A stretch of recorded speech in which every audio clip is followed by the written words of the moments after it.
أعوذ بالله من الشيطان الرجيم. بسم الله الرحمن الرحيم. السلام عليكم ورحمة الله وبركاته.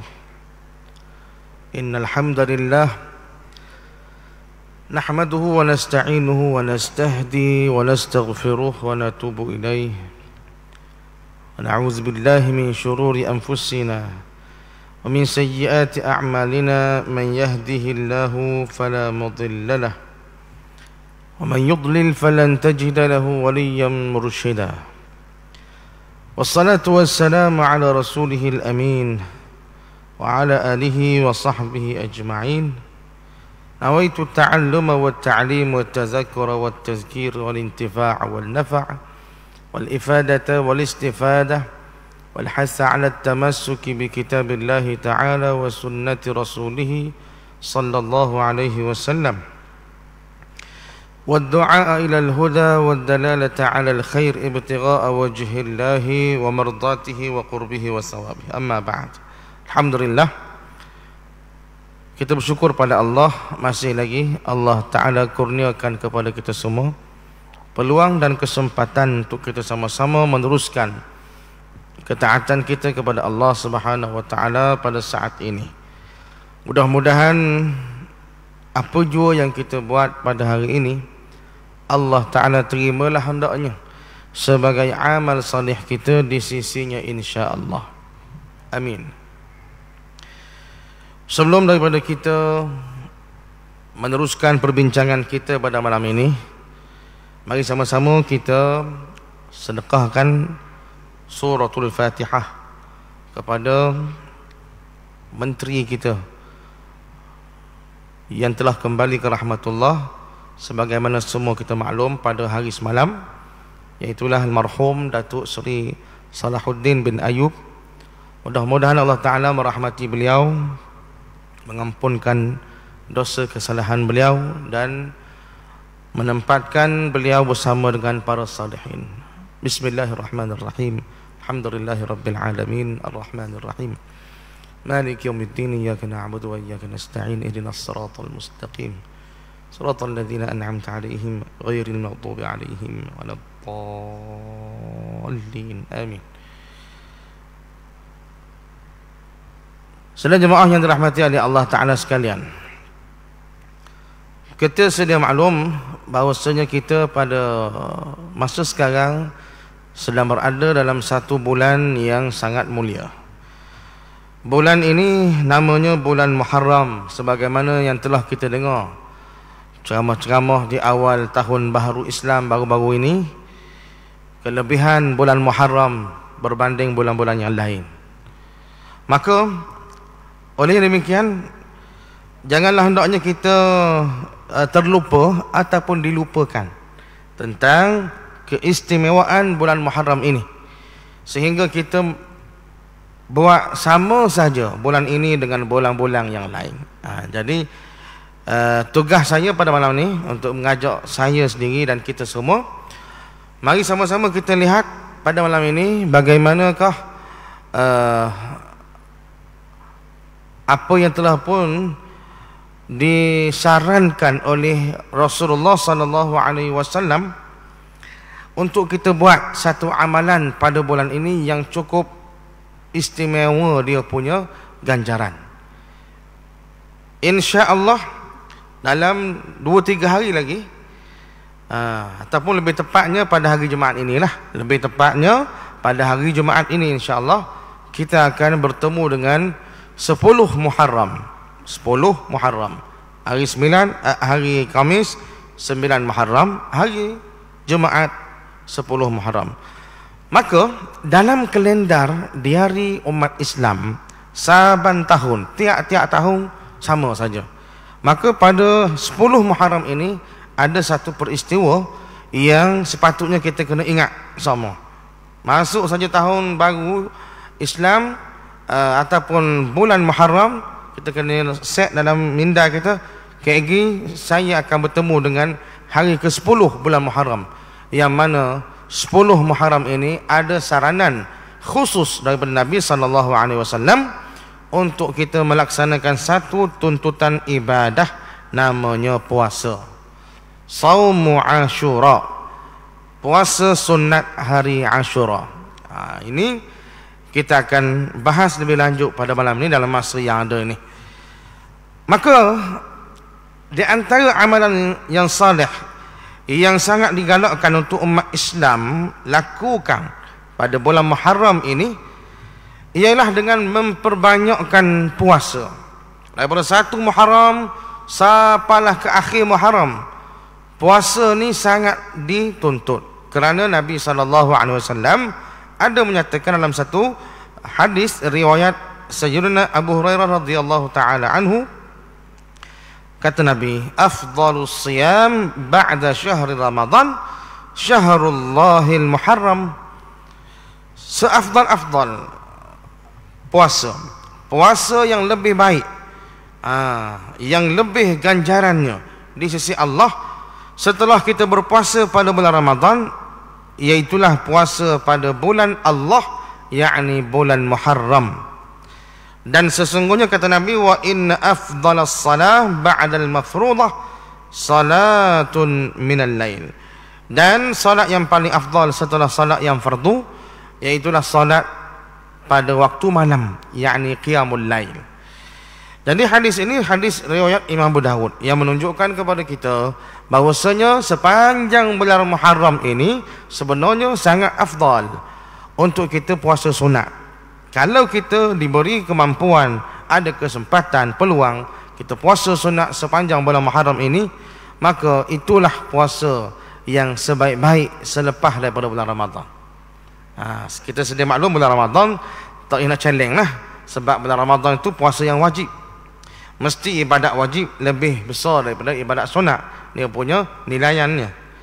Baik tuan-tuan, walaupun berpuasa pada sepanjang bulan Muharram ini sangat digalakkan berdasarkan hadis Nabi tadi, akan tetapi ada lagi nas yang khusus yang Nabi menceritakan berkenaan kelebihan berpuasa pada hari tertentu di bulan Muharram ini, iaitulah tak lain tak bukan berpuasa pada 10 Muharram. Berpuasa pada 10 Muharram yang kita kenal juga ianya adalah hari Ashura. Ashura itu sendiri merujuk kepada 10. Bahasa Arab sebut 10 ni Ashara. Dan daripada Ashara boleh dijadikan tasrifnya pergi lagi sampai jadi Ashura. Maka ini bermaksud 10 kerana berada pada hari yang 10 daripada bulan Muharram. Dalam satu hadis riwayat Sayyidina Abu Qatadah radhiyallahu taala anhu, Rasulullah sallallahu alaihi wasallam bersabda, kata Nabi, siyamu yaumi Ashura inni ahtasibu 'ala Allah an yukaffira as-sanata allati qablahu. Berpuasa pada hari Ashura, sesungguhnya aku mengharapkan kepada Allah supaya ia dapat menghapuskan dosa-dosa setahun sebelum. Tuan-tuan masih ingat kita berpuasa pada 9 Zulhijjah baru-baru ini. Sebelum daripada kita menyambut hari raya Idul Adha 10 Zulhijjah, ada satu hari sebelum itu namanya hari yang ke-9 Zulhijjah yang kita namakan hari Arafah. Hari Arafah, kalau masih ingat kelebihan berpuasa pada hari Arafah, Nabi kata an yukaffira as-sanata allati qablahu was-sanata allati ba'dahu atau kama qala. Puasa sunat hari Arafah, dia boleh Allah Ta'ala akan mengampunkan dosa-dosa kecil kita setahun yang sebelum dan setahun yang selepas. Itu puasa sunat hari Arafah. Bagi yang terlepas, puasa sunat Arafah baru ni bertembung dengan majlis kahwin, jadi tak ada hari dah nak pilih, semua ahli keluarga boleh hari tu saja.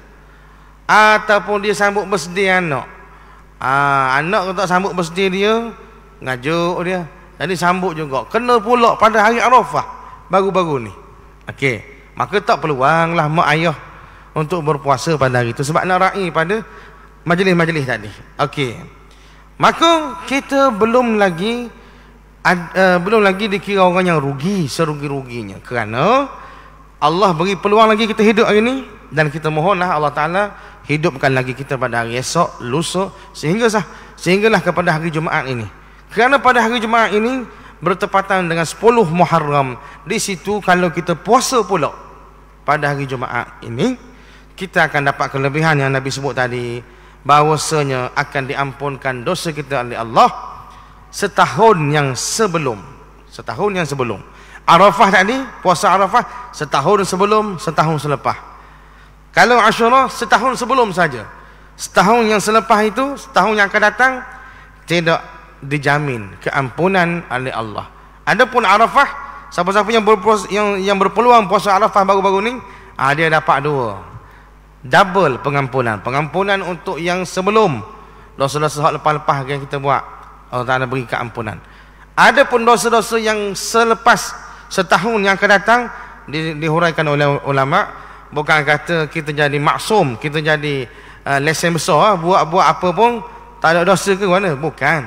Maksudnya kita akan diselamatkan oleh Allah, dilindung oleh Allah untuk buat dosa-dosa kepada Allah Subhanahu wa taala. Syaratnya kena puasa dengan sungguh-sungguh hatilah, ikhlas kepada Allah. Adapun puasa sunat hari Ashura 10 Muharram kayak gini, kita hanya dapat satu saja pengampunan, iaitu pengampunan dosa yang sebelum ini. Tuan-tuan puan-puan, jangan rasa rugi. Kita nak double. Ada pula kata kita nak double, tak bosa. Nak double, nak pengampunan hak sebelum, pengampunan dosa hak akan datang. Macam Arafah baru ni, dia hak nak lagu tu kena hak baru ni lah.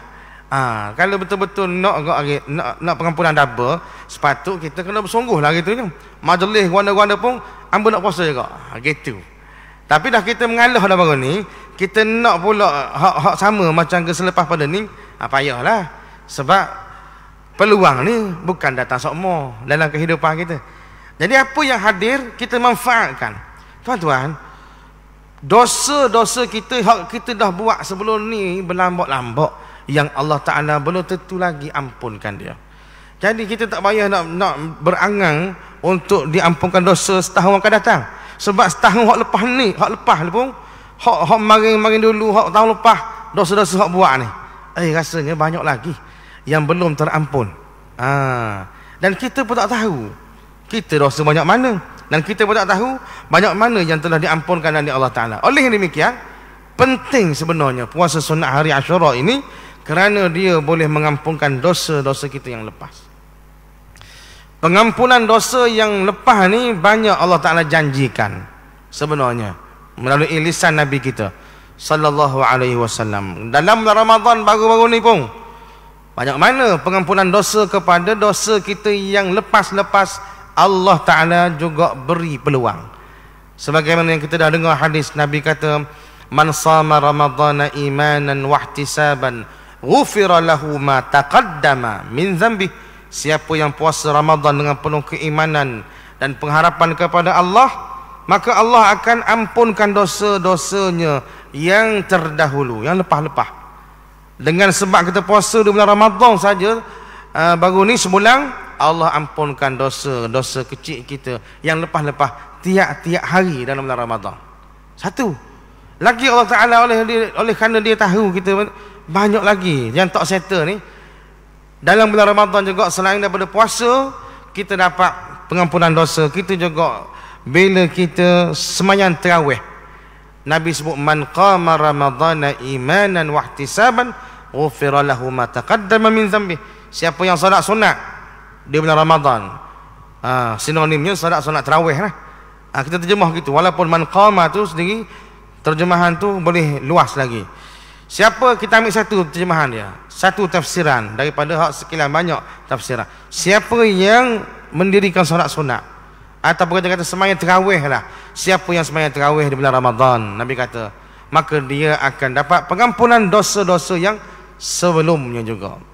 Jadi kita sembahyang tarawih pun sebulan juga, sama macam ke puasa lah, lebih kurang lah.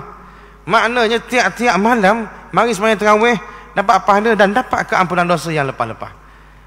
Tapi kita pun oleh kerana tak tahu banyak mana dosa, banyak mana dah diampun.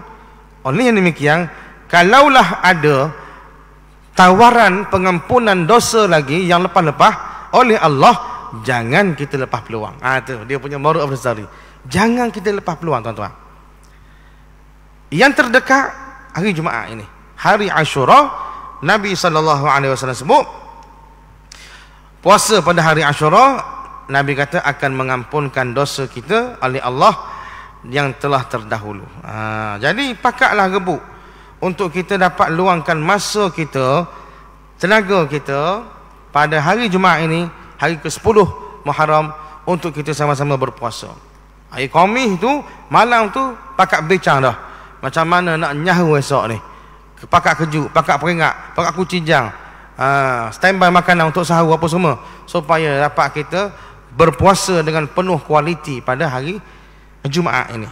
Tuan-tuan puan-puan sekalian, dalam satu hadis yang lain, Nabi SAW ada menyatakan, dalam hadis riwayat Imam Ahmad, sumu yawma Ashura wa khalifu fihi al-yahud.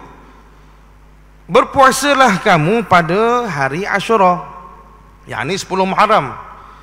Dan Nabi tambah lagi, wa khalifu fihi al-yahud, dan kamu bercanggahlah, berbezalah dengan orang Yahudi pada berpuasa pada hari Ashura ni. Sebab apa? Sebab orang Yahudi pun puasa juga pada hari Ashura, pada hari 10 Muharram ni. Maka Nabi suruh kita beza. Puasa 10 Ashura tu betul, tapi kamu kena buat lain sikit daripada orang Yahudi. Macam mana? Nabi kata, sumu qablahu yauman au ba'dahu yauman. Oleh yang demikian, kamu puasalah satu hari sebelum daripada 10, atau ni au, maknanya option. Kita ada option, kita ada pilihan. Au ba'dahu yauman, ataupun kita puasalah satu hari selepas 10. Jadi kan itu, maknanya kita ambil 9 dan 10, ataupun kita ambil 10 dan 11 Muharram. Boleh pilih. Sama ada nak 9, 10 hari Khamis dan Jumaat, ataupun hari Khamis ada kerja lah, ada kerja berat sungguh. Kalau puasa hari tu rasanya tak tahan. Okay, kalau begitu 10 dan 11 hari cuti. Cuti, weekend dia panggil. Orang putih kata weekend, hari Minggu. Jadi hari Jumaat cuti, hari Sabtu cuti, tak ada kerja buat, kita puasa. Jadi boleh fadilat sama. Boleh ikut apa yang disarankan oleh Nabi SAW. Maka dalam satu riwayat lagi disebut, riwayat daripada Sayyidina Abdullah ibn Abbas radhiyallahu ta'ala anhuma, Nabi kata, la in baqitu ila qabil la asumanna at-tasi'. Kalaulah aku masih hidup pada tahun hadapan, nescaya aku akan puasa pada hari yang ke-9 Muharram. Oleh yang demikianlah menjadi perbahasan di kalangan ulama. Nabi beri pilihan kepada kita, nak 9, 10 ke 10, 11. Tapi ulama ni dia suka cari dah antara hak pilihan tu, hak mana lebih afdal. Ulama ni suka cari hak lebih afdal. Lebih afdal. Mungkin di kalangan kita ada yang berlainan sikit cara pemikirannya. Kita nak cari hak lebih mudah untuk kita, nak lebih mudah untuk kita. Tapi ada di kalangan hamba-hamba Allah ni, khususnya para ulama lah, mereka sangat mencari afdal. Hak mana hak afdal? Betul dah, hak ni boleh, hak ni boleh, tapi hak mana afdal? Maka terjadi perbahasan di kalangan ulama. Ada yang menyatakan afdal di antara 9, 10 dengan 10, 11 tu, yang afdal lagi adalah 9, 10. 9, 10. Sebab hadis Nabi yang Nabi kata tadi, la in baqitu ila qabil la asumanna at-tasi'. Kalau saya masih diberikan peluang oleh Allah hidup pada tahun hadapan, saya akan puasa pada 9 Muharram. Nabi sebut 9 Muharram. Nabi tak kata saya akan puasa 10 dan 11, ataupun la asumanna 11, saya akan puasa pada 11 Muharram. Tak.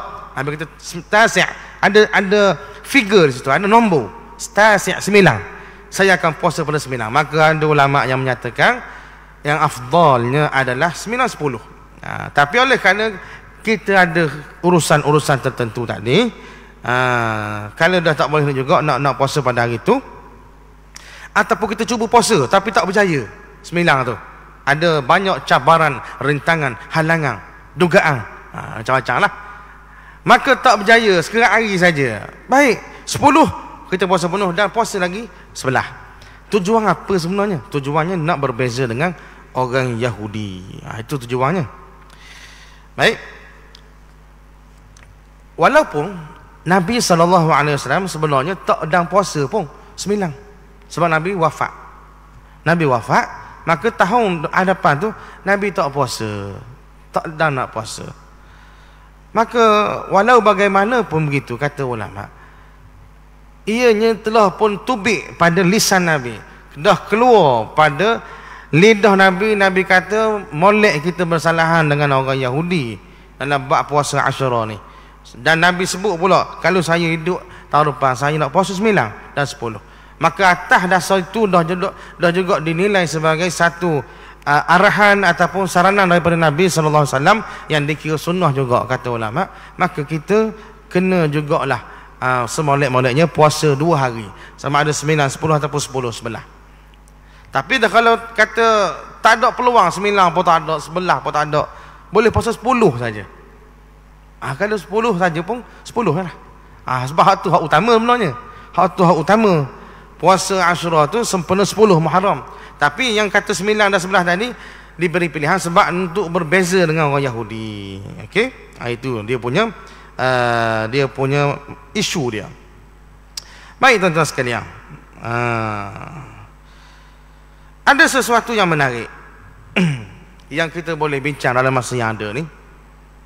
Selepas daripada kita dengar saranan daripada hadis Nabi tentang galakan untuk kita puasa dan kaedah kita nak puasa tu, mudah-mudahan kita diberi kekuatan oleh Allah, kesihatan yang baik, umur yang panjang untuk kita dapat laksanakan ibadat puasa sunat hari Asyura tadi.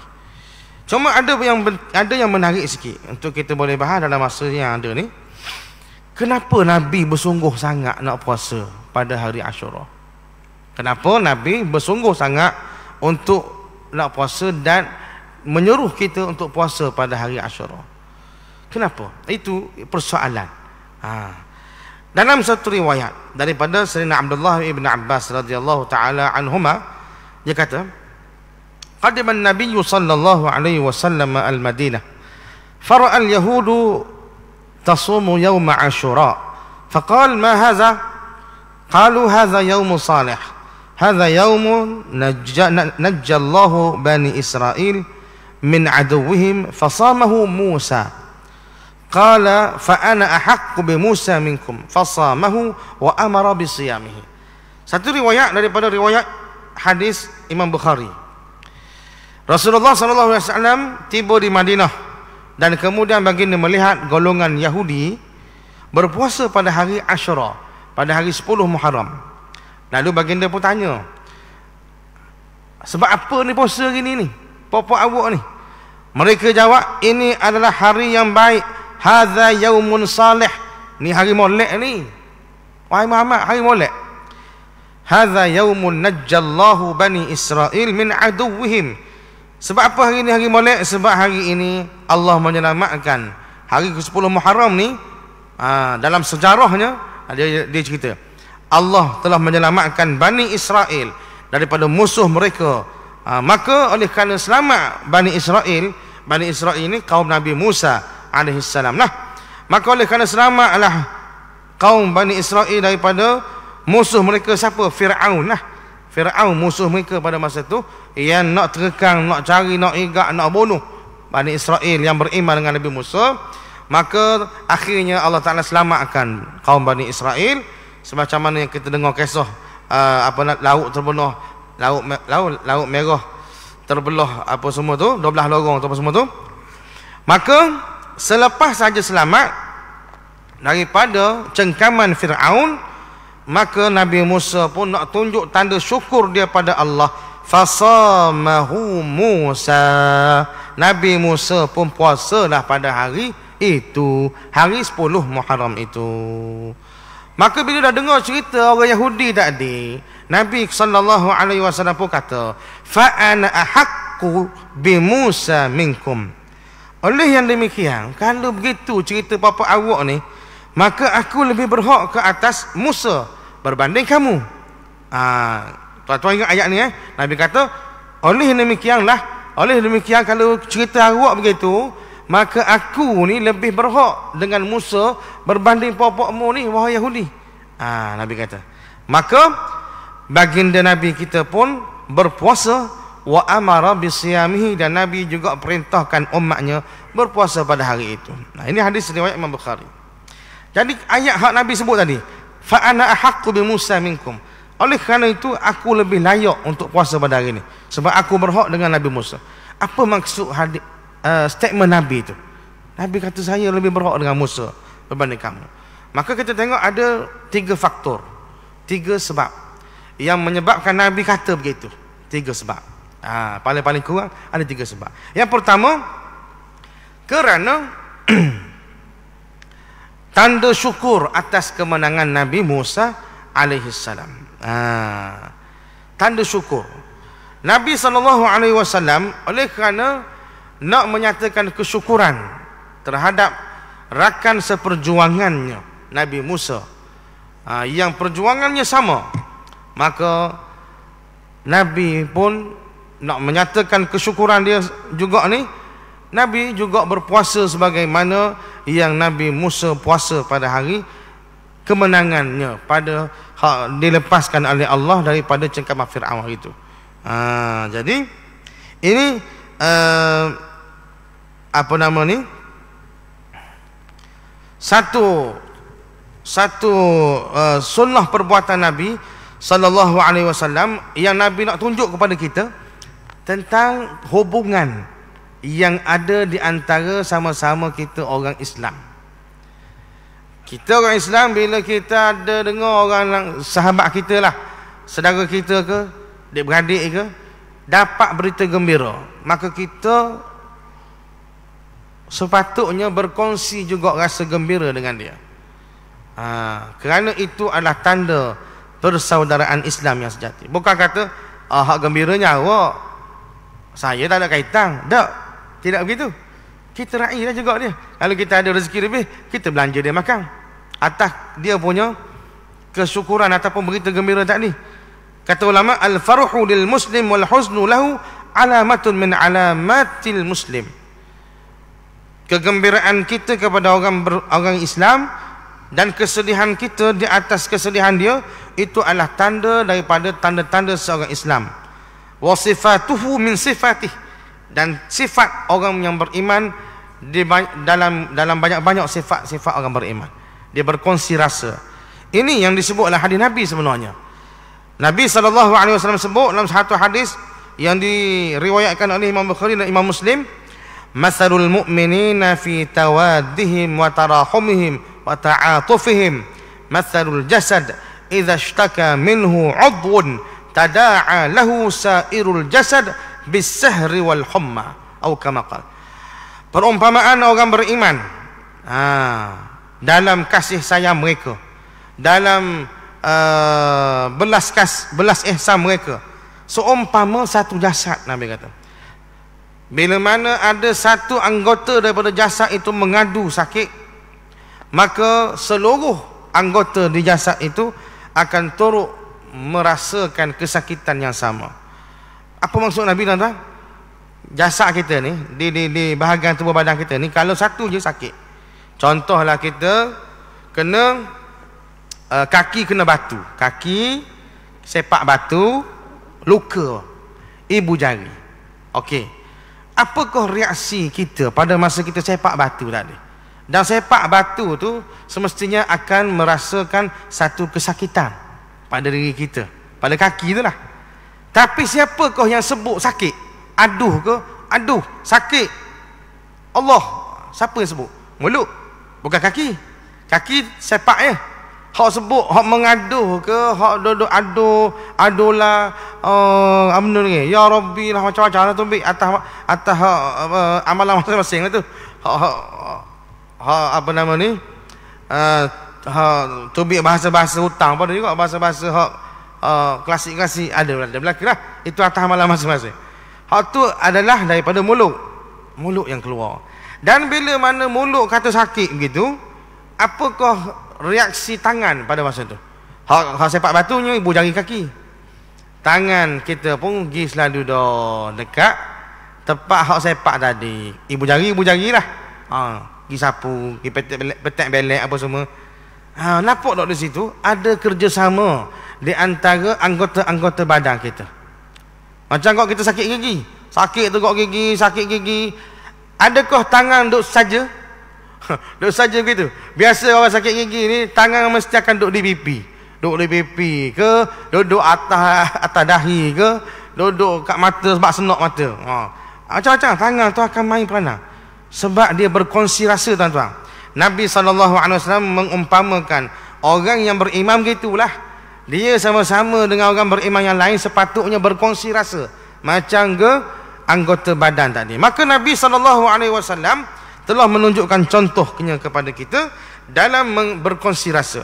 Dalam hadis yang lain juga Nabi ada sebut, la yu'minu ahadukum hatta yuhibba li akhihi ma yuhibbu li nafsihi. Tidak beriman dengan sesempurna iman seseorang kamu itu kalau dia tidak mengasihi saudaranya sebagaimana dia kasih diri dia sendiri. Kita suka diri kita begini, dapat berita gembira, dapat apa-apa yang menyeronokkan, maka kita kena berasa begitu juga untuk saudara kita. Kena berkongsi rasa. Nabi telah tunjukkan salah satu cara nak berkongsi rasa dengan Nabi Musa, iaitu dengan puasa pada hari Ashura. Laginya, apakah yang menyebabkan Nabi kata saya lebih berhak dengan Musa daripada kamu? Sebab orang Yahudi yang ada sekarang masa zaman Nabi di Madinah tu, masa zaman Nabi sampai di Madinah tu, orang Yahudi tu telah tidak beramal sebagaimana ajaran Nabi Musa yang sebenar. Nabi Musa beramal dengan kitab Taurat, tetapi apa yang diamalkan oleh orang-orang Yahudi pada ketika itu telah pun beramal dengan kitab Taurat yang diseleweng, yang tak betul dengan yang Nabi Musa amal. Maka menyebabkan perjuangan dia telah terpesong, ajaran dia telah jadi lari daripada landasan yang asal. Adapun Nabi SAW membawa ajaran Islam, yang mana ajaran Islam itu sama lek-lek. Orang Terengganu kata lek-lek. Maksudnya 100%, 100% sama corak perjuangannya, perjalanannya dengan apa yang agama yang dibawa oleh Nabi Musa AS. Sebab itu Nabi kata begitu. Kalau begitu saya yang lebih berhak puasa gini, sebab perjuangan saya sama dengan perjuangan Nabi Musa AS. Allah Subhanahu wa taala sebut dalam surah Asy-Syura ayat 13. A'udzubillahi minasyaitonirrajim. Syara'a lakum minad din ma wassa bihi Nuhan walladzi awhayna ilaika wama wassayna bihi Ibrahim wa Musa wa Isa an aqimud din wa la tatafarraqu fihi kabura 'alal musyrikin ma tad'uuhum ilaih Allahu yajtabi ilaihi man yasha wa yahdi ilaihi man yunib.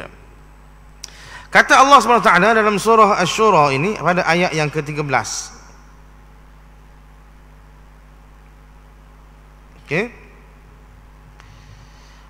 Allah telah menerangkan kepada kamu di antara perkara-perkara yang ia tetapkan hukumnya, apa yang telah diperintahkannya kepada Nabi Nuh dan yang telah kami wahyukan kepada kamu juga, wahai Nabi Muhammad sallallahu alaihi wasallam, dan juga apa yang telah kami perintahkan kepada Nabi Ibrahim dan Nabi Musa serta Nabi Isa. Inilah katanya persamaan perjuangan. Nabi kata, Allah Ta'ala kata, kami telah menerangkan kepada kamu, syara'alakum, kami telah mensyariatkan kepada kamu, wahai Nabi Muhammad sallallahu alaihi wasallam, apa yang telah kami syariatkan, wasiatkan kepada Nabi Nuh, dan begitu juga Ibrahim, Nabi Ibrahim, wa Musa dan Nabi Musa, wa Isa dan Nabi Isa. Apa dia wasiat tu, syariat itu?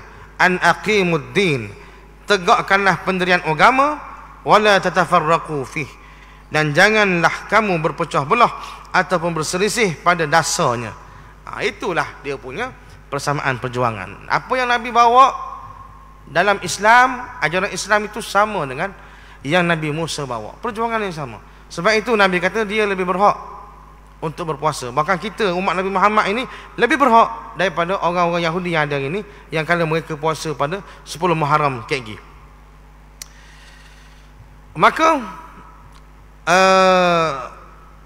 perjuangan yang dibawa oleh nabi-nabi nabi-nabi alaihi wassalatu wassalam ini sebenarnya tak lari jauh. Walaupun mereka berhadapan dengan kelompok mad'u ataupun orang yang didakwah tu berbeza-beza wataknya. Nabi Muhammad SAW, watak yang ada dalam orang kampung Nabi yang Nabi dakwah itu, wataknya suka bersajak, bersyair. Wataknya begitu. Maka Al-Quran turun kepada Nabi kita Muhammad SAW dengan kaedah ayat-ayat yang berbentuk sastra, yang ada balaghah, yang ada bunga-bunga bahasa. Bukan Allah Ta'ala tak nak turun ayat tu straight to the point, boleh. Tapi oleh kerana suasana masa tu, suasana orang duk sajak, duk syair, maka Allah Ta'ala waktu turun ayat Quran pun ikut macam tu juga. Isi konten sama macam yang diturun dalam kitab Taurat, kitab Injil, kitab Zabur, sama saja. Cuma gaya olahan tu disesuaikan dengan watak pada setiap zaman. Itu saja. Konten sama, konten dia sama, isi kandungan sama, tuan-tuan. Bahkan disebut oleh ulama bahawasanya apa yang terkandung dalam kitab-kitab yang lain sebelum daripada diturunkan kitab Quran, sebenarnya semua itu terkandung dalam kitab Quran, bahkan disempurnakan lagi oleh Allah Ta'ala dalam kitab Al-Quran yang diturunkan kepada Nabi Muhammad sallallahu alaihi wasallam.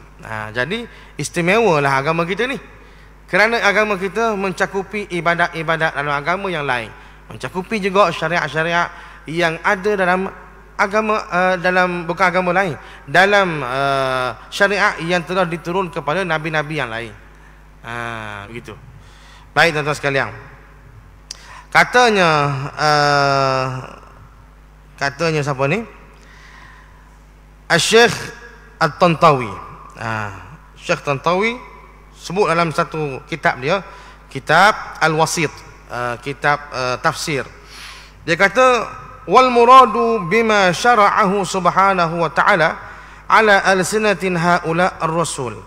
Yang dimaksudkan dengan apa yang disyariatkan oleh Allah di atas lidah-lidah para nabi ini, usulul adyan allati la yakhtalifu fiha din an din. Yang dimaksudkan syariat yang dikatakan sama saja di antara nabi ini, iaitulah usulul adyan, asas-asas dalam agama. Yang kita sebut dah tadi sebagai konten, isi kandungan daripada kitab Quran, kitab Injil, kitab Taurat, Zabur itu sama. Cuma olahan saja berbeza mengikut zaman ataupun kesesuaian zaman tadi. Yang mana isi kandungan itu la yakhtalif, dia tidak bercanggah pun, fiha, padanya din an din, di antara agama yang dibawa, yang disebarkan oleh Nabi Muhammad kita SAW, Nabi Musa ke Nabi Nuh ke Nabi Isa, Nabi Ibrahim, sama saja. Yang mana ka ikhlasil ibadah lillah, seumpama mengikhlaskan ibadat hanya kepada Allah, wal iman bi kutubihi wa rusulihi wa malaikatihi wal yaumil akhir, dan beriman kepada kitab-kitab yang diturunkan oleh Allah, rasul-rasulnya, malaikatnya, hari akhirat, wat tahalli bi makarimil akhlaq kas-sidqi wal afaf. Begitu juga menghiasi diri kita dengan akhlak-akhlak yang mulia, seumpama sifat benar, sifat menjaga kehormatan, sifat pemaaf dan sebagainya. Jadi itu semua dipanggil asas atau basic dalam agama. Inilah yang disampaikan oleh di atas lidah nabi-nabi tadi. Ini yang jadi persamaan. Dan slogan yang dibawa oleh nabi-nabi ini sama. Kalau kita tengok dalam Quran, Allah Ta'ala kisahkan dalam kisah Nabi mana-mana sekalipun sama saja slogannya, iaitulah ibadatullah wahdah la syarikalah, sembah hanya pada Allah, tidak syirikkan Allah. Boleh tengok dalam surah Al-A'raf ayat 104, 105, kata Allah, wa qala Musa ya Fir'aun inni rasulun min rabbil alamin haqiqun ala alla aqula ala Allah illa al-haqq qad ji'tukum bibayyinatin min rabbikum fa arsil ma'iya bani Israil. Jadi di situ ayatnya Allah Ta'ala sebut, berkata Musa, ya Fir'aun inni rasulun min rabbil alamin, saya ni adalah rasul utusan daripada Tuhan sekalian alam. Haqiqun ala alla aqula ala Allah illa al-haq, menjadi yang sepatutnya untuk kamu mengiktiraf bahawa tidak ada aku tidak menyatakan melainkan kepada Allah ini melainkan yang benar sahaja terhadap Allah Ta'ala. Maksudnya Nabi Musa mengajak Fir'aun untuk mengesakan Allah. Begitu juga dalam surah Ali Imran, katanya Allah pada ayat 64 surah Ali Imran, qul ya ahlal kitab ta'alu ila kalimatin sawa'in bainana wa bainakum alla na'budu illallah wa la nusyrika bihi syai'a. Ini katanya Nabi Muhammad kita sallallahu alaihi wasallam, wahai ahli kitab, marilah bersama kami kepada satu kalimah yang sama di antara kami dan antara kamu, iaitulah jangan kita sembah selain daripada Allah dan jangan kita syirikkan Allah.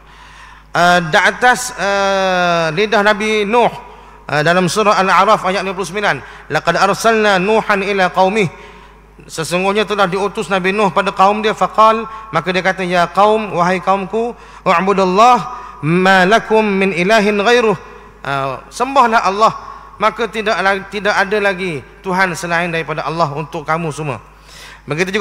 Begitu juga kata Nabi Isa pada ayat 72 surah Maidah, wa qala al-Masih, berkata Nabi Isa, ya bani Israel, wahai bani Israel, u'budullah, sembahlah Allah, rabbi wa rabbakum, itu Tuhanku dan Tuhan kamu. Innahu man yusyrik billah faqad harramallahu alaihi al-jannah, siapa yang syirik pada Allah, Allah haramkan dia untuk masuk syurga. Nabi Ibrahim pada surah Al-Ankabut ayat 16, wa Ibrahim idz qala liqaumih, Nabi Ibrahim berkata pada kaum dia, u'budullah wattaquhu dzalikum khairul lakum in kuntum ta'lamun, sembahlah Allah dan bertakwalah kepadanya, itulah yang terbaik untuk kamu jika kamu mengetahui. Jadi nampaknya slogan sama belaka, menunjukkan persamaan kepada perjuangan yang dibawa oleh Nabi Muhammad dan Nabi Musa itu sama. Yang terakhir sekali tuan-tuan, kenapakah Nabi kata saya lebih berhak untuk puasa pada hari Ashura ini berbanding kamu wahai orang Yahudi? Sebabnya yang ketiga ni, kita tengok-tengok rupanya persamaan yang ada di antara Nabi kita Muhammad SAW dengan Nabi Musa, iaitulah ujian dalam perjuangan yang sama. Apa dia? Dimusuhi oleh keluarga sendiri. Dimusuhi oleh keluarga sendiri ketika mana nak sebarkan dakwah Islam. Nabi Musa ni, kalau kita ingat-ingat kita belajar, Nabi Musa disuruh dakwah kepada siapa? Fir'aun. Fir'aun itu sebenarnya adalah ayah angkat kepada Nabi Musa, ayah angkat. Dalam surah Asy-Syu'ara ayat 18, Fir'aun ketika mana telah didakwah oleh Nabi Musa, dia ungkit, ni Fir'aun yang ungkit kepada Nabi Musa tentang bagaimana Nabi Musa membesar dalam keluarga Fir'aun. Kata Fir'aun dalam surah Syu'ara ayat 18, qala alam nurabbika fina walida, Fir'aun kata, bukankah kami yang telah membesarkan kamu wahai Musa, walabista fina min umrika sinin, dan kamu pun duduk dalam keluarga kami, dalam istana aku ni bertahun-tahun kamu duduk, min umrika sinin, kata ulama, sehingga umur Nabi Musa 40 tahun. Wa fa'alta fa'lataka allati fa'alta wa anta minal kafirin, tapi bila sampai masa sekarang kamu telah buat satu perbuatan yang kamu buat sekarang ni, mengajak Fir'aun untuk sembah Allah Ta'ala yang esa. Dia kata perbuatan awak sekarang ni wa anta minal kafirin, awak ni kafir sebenarnya. Fir'aun kata Nabi Musa kafir, sebab lawan ayah akak sendiri. Nabi kita Muhammad sallallahu alaihi wasallam dimusuhi oleh siapa? Dimusuhi oleh pak saudara dia, ahli keluarga juga, pak saudara dia dan juga sepupu dia. Ni hak besar ni. Pak saudara dia nama Abu Lahab, ataupun kita nama sebenarnya Abdul Uzza bin Abdul Muttalib. Lebih dikenali dengan Abu Lahab sebab dia punya warna kulit dia kemerah-merahan macam ke api. Itu bang Abu Lahab tu, pak saudara dia. Ketika mana Nabi naik atas gunung, atas bukit Safa, Nabi seru orang kampung dia untuk dakwah kali pertama. Nabi ajak, Nabi kata, kamu percaya tak wahai kaumku? Nabi ajak kaum dia, orang kampung dia berkumpul. Percaya tak kalau kata ada musuh nak serang kita pagi esok ke petang esok ke? Percaya tak? Semua kata percayalah, awak orang yang benar di kalangan kami. Oleh yang demikian, saya nak khabar, saya ni pembawa amaran daripada Allah, utusan saya ni utusan Allah untuk suruh kamu. Maka apa jawab Abu Lahab kepada Nabi? tabban laka ya Muhammad. Ajama' ali hadza jama'atana, awak ni celaka sungguh wahai Muhammad. Tengok pak dara sebut pada anak dara. Ni cabaran Nabi. Begitu juga cabaran dengan sepupu Nabi, nama dia Amr bin Hisham, ataupun kita lebih kenal dengan nama Abu Jahal. Abu Jahal ni juga menjadi salah seorang daripada ahli keluarga Nabi yang sangat menentang Nabi. Ketika mana Abu Talib ni pak dara Nabi, yang Nabi sangat sayanglah dia, walaupun dia tidak Islam, tapi Nabi sayang dia. Ketika mana Abu Talib nak meninggal dunia, duduk atas katil, Nabi pergi ziarah. Lalu Nabi kata, wahai pak cik, ya ammi qul la ilaha illallah, ucaplah la ilaha illallah, ashhad laka biha indallah, saya akan jadi saksi di depan Allah untuk pak dara, untuk pak cik. Di sebelah Abu Talib masa tu ada Abu Jahal. Dia pula basuh kepada Abu Talib, ya Abu Talib, ya Abu Talib, atarghabu an millati Abdul Muttalib. Wahai Abu Talib, awak nak tinggal agama Abdul Muttalib ke? Tak usah terpengaruh lah dengan Muhammad ni. Jadi dia tu kan jadi orang yang memusuhi Nabi dengan macam-macam caranya. Tak beri orang dipengaruhi oleh Nabi, tak beri orang dengar ajaran dakwah Nabi. Siapa dia? Sepupu Nabi. Jadi Nabi dilawan, dimusuhi oleh ahli keluarga sendiri. Nabi Musa dimusuhi oleh ahli keluarga dia sendiri juga, keluarga akak lah, iaitu Fir'aun. Jadi persamaan inilah yang menjadikan Nabi kata, sayalah yang berhak untuk berpuasa pada hari Ashura lebih daripada kamu wahai orang Yahudi. Maka tuan-tuan sekalian, kita ambil kesimpulan pada malam ini untuk kita sama-samalah berusaha untuk kita puasa pada hari Ashura yang akan datang ni. Seboleh-bolehnya puasalah hari Khamis dan Jumaat 9 dan 10. Sebab hari Khamis tu dapat pahala sunat, puasa sunat hari Khamis pula, di samping puasa sunat hari 9 Muharram. Mudah-mudahan apa yang mudah bagi kita, kita buatlah yang terbaik untuk kita dapat redha Allah Subhanahu wa taala. Aqulu qawli hadza wa astaghfirullahal azim li wa lakum. Bismillahirrahmanirrahim. Alhamdulillah, salatu wassalamu ala Rasulillah wa ala alihi wa sahbihi ajma'in. Allahumma anfa'na bima 'allamtana wa 'allimna bima yanfa'una. Rabbana zidna 'ilma. Sallallahu ala nabiyyina Muhammad wa ala alihi wa sahbihi wa sallam. Walhamdulillahi rabbil alamin.